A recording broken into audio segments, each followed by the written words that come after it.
you have shoes on your feet, you have a roof over your head. That means you can't be stressed out, right?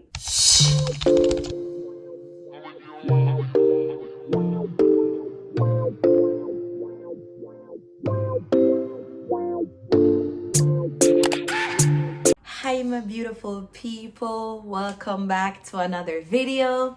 This is not going to be my typical very high energy chirpy video, because actually I want to speak about something that has been very heavy on my heart these past couple months, and more specifically this past couple weeks and days, especially this week.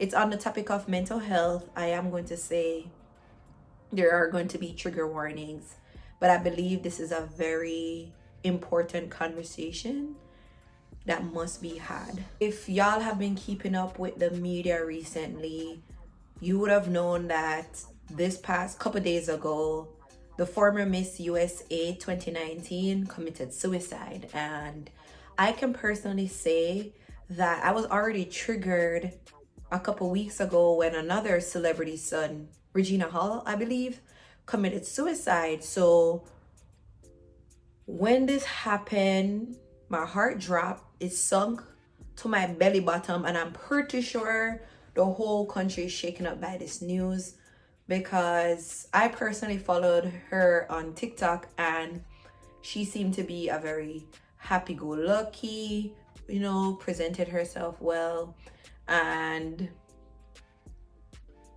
seem to have it all together, which pretty sure most of us know by now that social media is not the true representation of happiness.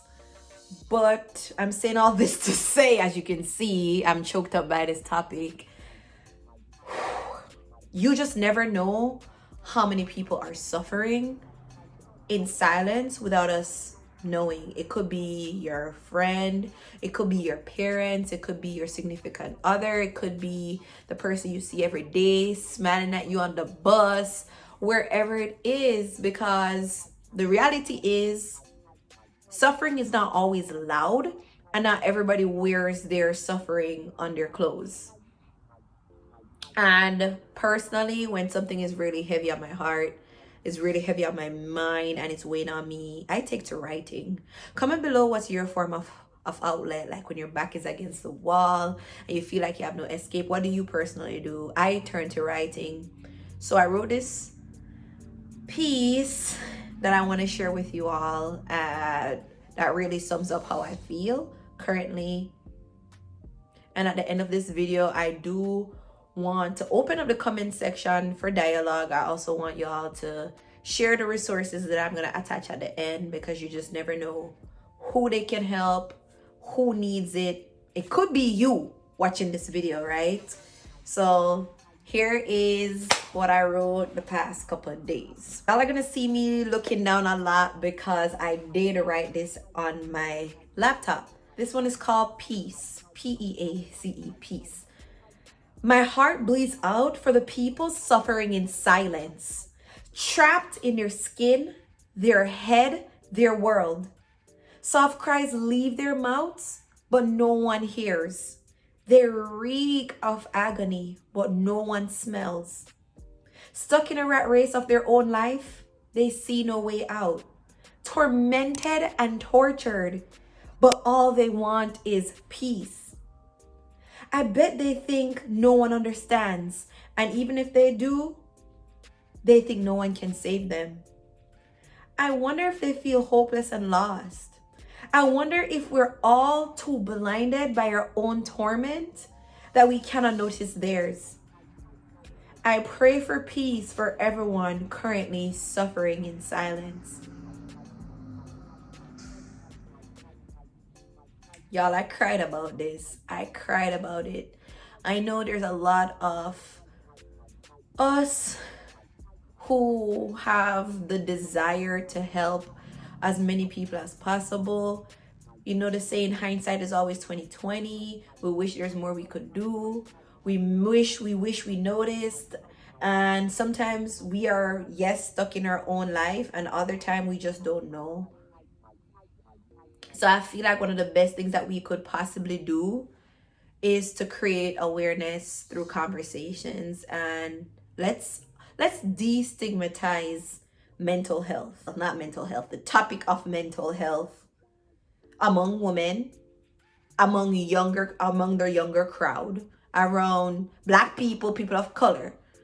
I personally did not grow up with mental health being a conversation in my house.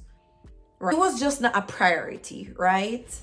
My parents did care for me and did tend to my needs as a child, but I just remember, based on society, based on peer groups, being younger, you were led to feel guilty if you were stressed, if you were anxious, if you felt like you were going into depressive episodes, for lack of better words, because it was always this notion of, oh, you're young, what do you have to worry about? Oh, you're not paying the bills, what do you have to worry about? Oh, you have food on the table, you have shoes on your feet, you have a roof over your head.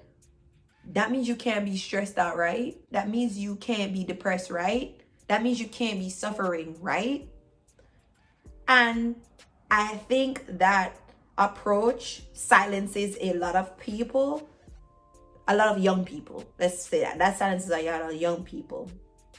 And a lot of the Jamaican culture, that I can speak from the perspective of Jamaican culture, is you just don't talk about it, right? Because if you don't talk about it, it's not real. Comment below if you grew up in a house or a culture where you all normalize talking about mental health around the dinner table, around around the TV. How did y'all go about these conversations? What did these conversations look like? So that we can facilitate a discussion below, right? So I just feel like we need to talk about it more. We need to talk about it more the best way we can. We need to do our very best to check in on the people that we care about as much as we can, right? As much as we can.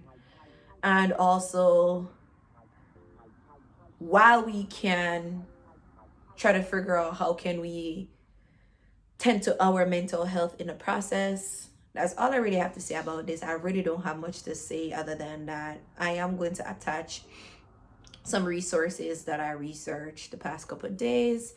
Please send it, please share it. Again, you never know who may need it, who it can help.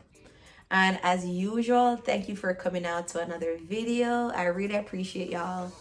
Take care of yourself. Check on your friend, the strong one and the weak one. Check on your family members. Check on your brothers, your spouse. Just check on people a little bit more. Have these conversations. They're very uncomfortable a little bit more. And until next time, I'll see you. Thank you so much for coming out to another video. Bye.